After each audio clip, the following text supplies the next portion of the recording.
Spiritual attacks are real.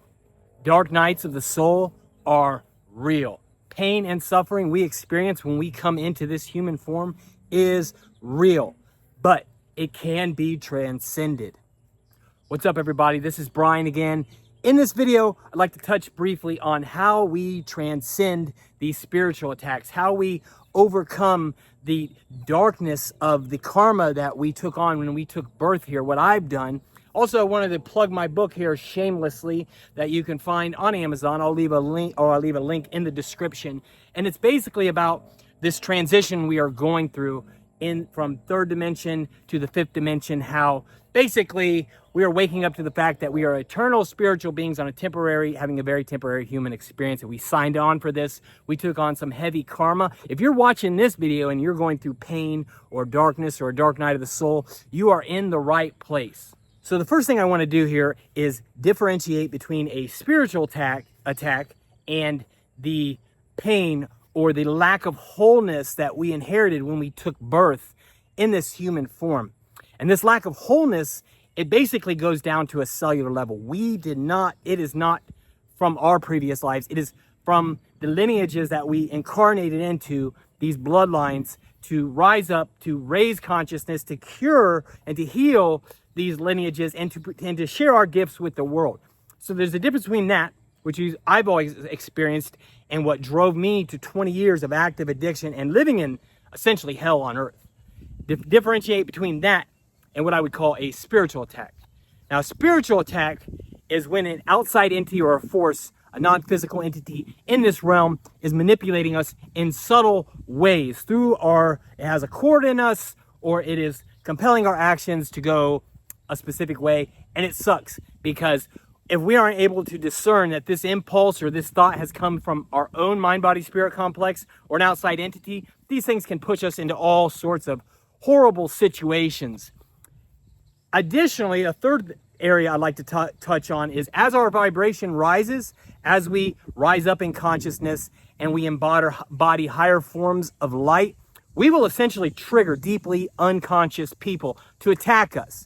Petty tyrants, or even family members who fall in line, with this religious domination, control, attitude or belief, or limiting belief systems that are absolutely horrible and traumatic, and are actually generally the result or what have caused our addiction. So we got to distinguish between all three. Us starseeds, lightworkers, we did not sign up for an easy task. We knew this was going to be hard. And so we have to walk through that. We have to understand that whatever these attacks are provoking or triggering out of us isn't real. It's to be transcended. That we aren't here to take anything personally. When I have finally cultivated a sense of lightheartedness, and I'm not taking myself seriously, and I'm also not taking it personally when someone lashes out, whether it's justified or unjustified, when someone lashes out or is triggered, or they're projecting their negativity onto me, not to take that personally, not to take that on, to continue to develop ourselves and abide in truth. The number one tool, indispensable number one tool that I've cultivated in this journey of awakening that has helped me transcend the nightmare, the absolute heart-wrenching, horrifying nightmare that was active addiction, that included homelessness, jails, institutions, hospitalizations. The one practice that has allowed me to transcend that has been a lifesaver today, that is indispensable, is breath work. Just take in a few deep breaths, man. No matter what's going on in your life, no matter how bad it seems,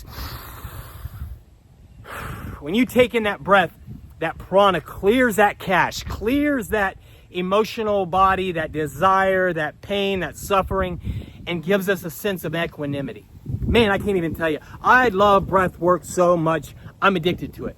And I'll tell you this, I wouldn't be here if it wasn't for breath work. It's what allowed me to get off all the medications, and has allowed me to enter into higher states of consciousness, accessing this and abiding in truth, and accessing the will of my higher self, of striving towards that. And then also to bring you watching this message that there is hope.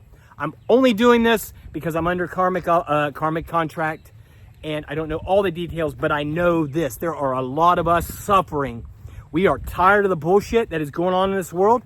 It is run by elites who are poisoning us, and they know that they are gripping to their last, they are holding on to their last bit of power. There's no stopping what's coming. I've seen it, you've seen it. We are all connected, we are all interconnected. There are millions of us here, and there's no stopping what's coming.